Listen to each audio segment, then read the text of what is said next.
So I just got done watching the vice president's debates, and that whole time, I was thinking about lag in the golf swing. That's just how my mind works, and more specifically, how Tom Kim has a lack of lag, but yet is able to hit it so good. And this is something that I think most amateurs can pay attention to and learn why it works for him, and maybe it might work for you. So stay till the end of the video, because we're going to discuss how a lack of lag can help you be a better golfer. So for those that watched the President's Cup, you saw Tom Kim, and it reminded me a lot of Anthony Kim back when he played Sergio Garcia in the Ryder Cup. Flashy young guy that can hit the ball a mile, but what makes his swing so unique is the fact that he does not try to increase his lags, contrary to what we're being taught and what we're being told out there. So let's start by drawing a couple of lines here, and as you all know, I'm in real big favor of the way this is set up with the hands not forward pressing for a reason, because what we're doing is keeping that golf ball connected to our spine angle, and when you do forward press, you start adding some angles that you have to carry over or match up in your downswing, and for us mere mortals, we're not talented enough to do so. And for us to get a better understanding of this is the circle that is related to his golf ball position, and we can see it will bottom out right at the center of his chest. But Tony, you said two circles. Well, here is your two circles. So we're going to look at the way the shaft creates one circle, and we're going to look at 90 degrees from that circle right about hip height, and we're going to go ahead and draw a circle based on what is that club shaft going to do around its own center. Now we're going to draw another circle where the shoulder tilt is and how they are going to be a little bit more connected. So there is the shoulder tilt and the spine. So let's see if we can get this as close as we can. That's pretty close to that 90-degree angle. We can see now that the spine is slightly leaning back, but the hands are connected to the center of his chest, and his golf ball is connected more to the center of his chest. And if we go ahead and draw that same circle, now if we take one more line, and bear with me here folks, we're going to draw a yellow line and connect the golf ball straight to the center of his chest, and we can see that's right about the center of his chest. So we can see that golf ball is closely connected to its circle and your spine tilt setup, and that only comes from somebody that does not forward press. If you forward press, your two circles are going to be so twisted away from each other that at some point in that 0.2 second downswing, you're going to have to reconnect them, and most of us either leave way too far left to try and reconnect them or fall back and tilt to hold on to that angle.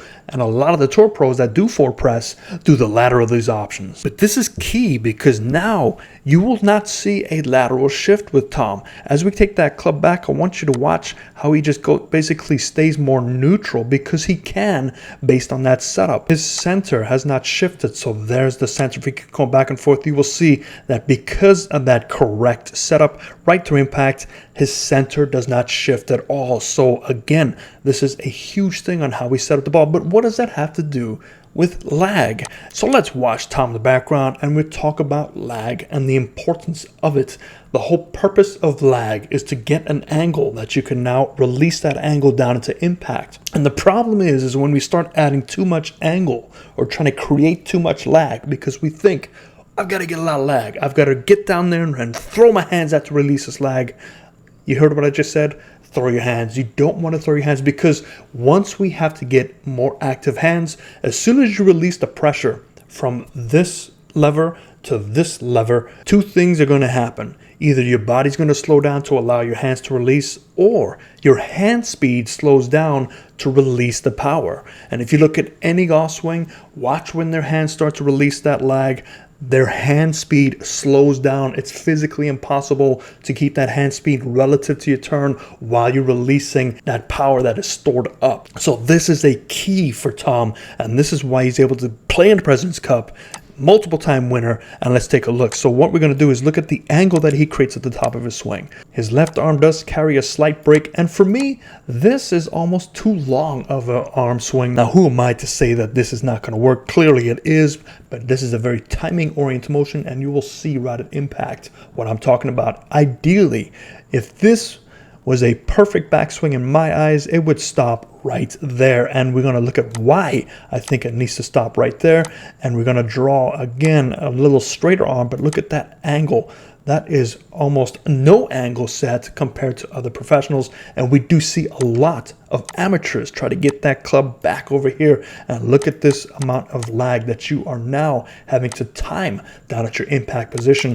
Now, if we go down to impact, you'll see from here to here, look at the hands. The hands and arms have to kind of reconnect down to that impact position. And this is about the same motion that he could have eliminated at the top of his swing. Now, obviously, this is a professional who makes a living, a hell of a lot better player than me, and makes a ton of money. So I'm not going to sit here and judge. But if this was me and I was working on him, I would try and convince him to stop that top position a little bit shorter than it is so he doesn't have to have this timing at impact. But that's not the point of the video.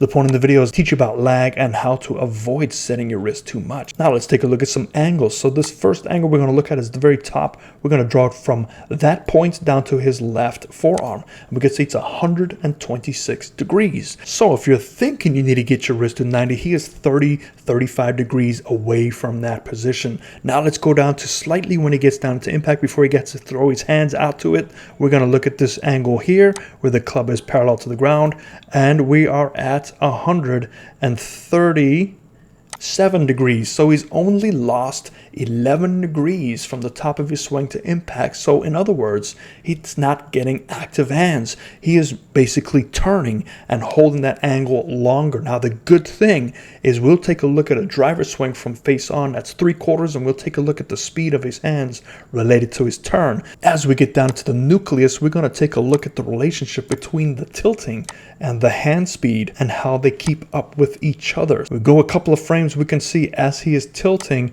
the hand speed can keep up with that tilt, even past impact. Hand speed can keep up with that tilt. And this is one of the reasons why he is so good, because he reduces the amount of lag, because at impact his hand speed can be relative to his tilt and his turn.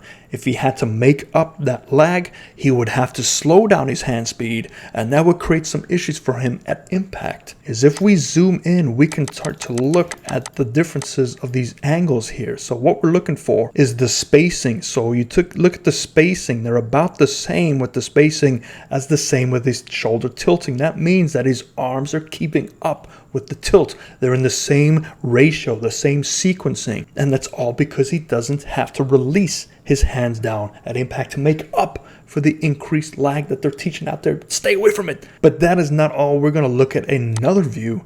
So we're going to draw a lower plane line and then an upper plane line. We're going to look at the spine angle retention as well, which he does a fantastic job of. And we're going to look at some back brace line here, and we're going to see how this all works together. But before we do that, we got to do a quick Barney Purple centeredness check. And we're going to go from the arches of the heels, and you can see both heels are right there, and bam, they are being supported by that center. Where our amateurs, some of us have open closed foot, the feet are all over the place, and you're going to fight that center. And this is key because now that center of the hip joint down at impact will be supported more for a better spine angle retention. So let's go back to the original position, and that secondary plane line's a little bit too tall, but you get my drift. As we take that club back, we see a slight camera motion, but this is pretty good. We initially see a loss of shoulder tilt, which is an important part for him, because when he starts to lose his shoulder tilt slightly, his hands will veer more up to go along with that loss of shoulder tilt. And we can see as a result, as they're veering up higher, his secondary plane is much higher. Now there's some negatives to this, but that's also a brilliant thing that's happening. One of the negatives is if we look at that centeredness check, we're going to draw that arches of the heel straight to the sky. The grip of the club is on the wrong side. That's usually the amateur side where we get too steep, and now all we're going to do is rotate, and all of a sudden you're over the top pulling the golf ball or banana balling it into Mrs. Havenkamp's pool. And we do see some of that first move where we see the arms veering off to the right side, but it plays a very good part. The key point of this video is talking about wrist position at the top. If he were to have a little bit more lag, there is a chance that his club will go further back and will start to point more to target, which now he has to retime that slight little motion. But instead, the great thing about this swing, because it has less lag, watch what happens. And this is just pure genius if you ask me. We're going to connect the top of that shaft down to the golf ball, and I want you to watch what happens after impact. We see the club just drop down. Look at the shoulder tilt as he strikes it right here. It matches his shoulder tilt. So by getting the top position with less wrist hinge, he has preset his shaft to match his tilt. So all he is doing is basically tilting and turning and holding that club in the same position while it keeps up with the center of his turn, like we looked at from the face on. So it becomes a very easy swing to produce power and consistent power. And because it is a little bit steeper, he has all this room now to get going left. So we see a lot of moving left, holding against that back brace line. Look at all this clearance room right in between the go zone as he strikes the golf ball. He's got so much clearance room. He tilts around his initial shaft and he just comes back out of his posture. And we see the arms do escape lower than they were at the top of the swing. So his path might be slightly left, which is great because that means he's clearing his body and pulling everything out with a slightly steep motion. With less lag, allows him just to tilt and maintain that tilt relationship with his shaft. And if we want to look at some numbers, let's go to the top of his swing, and it should be roughly 25 to 30 degrees. And let's get that shoulder tilt number here, which is at 40, and we go right down into impact, and boom, that's that same frame that we're looking at, and it is now 23 degrees of increased tilt. So that is plenty. Anything between 25 and 30 is what we usually see, the best in the world. The key is the lack of wrist hinge connects that club shaft to his body with less manipulations. Let's go to the face-on view with the driver because we've got one more video to show you, and this is a great one because it shows the relationship between the hands and the chest right at impact. So we're going to go right about here, and I want you to watch frame by frame. So we go 1, 2, 3. Did you see the hand speed slow down at all? Not really. You can see that because there's less angles to throw at the golf ball to get that club back out in front of you, now the hand speed can keep up with the rotation. So every frame we see, the hand speed stays center to the body. So if we go back a frame here, we will see it's in the center. As he moves forward, it's still in the center. As he moves forward, it's still in the center. As he keeps moving forward, it's still allowing it to keep up that rotational speed as the center of his hub, much like a bicycle wheel. The center of the bicycle wheel goes the same revolutions per minute than the outside of this bicycle wheel, but miles per hour, the outside's moving faster. So his hand speed is moving faster than your eye because he has less to throw down at impact. And when you throw at impact, you release your lag, your hand speed has to slow down to take that power from one energy source to the other. So what can you learn about this great swing is sometimes less is more, and don't fall for the fluff.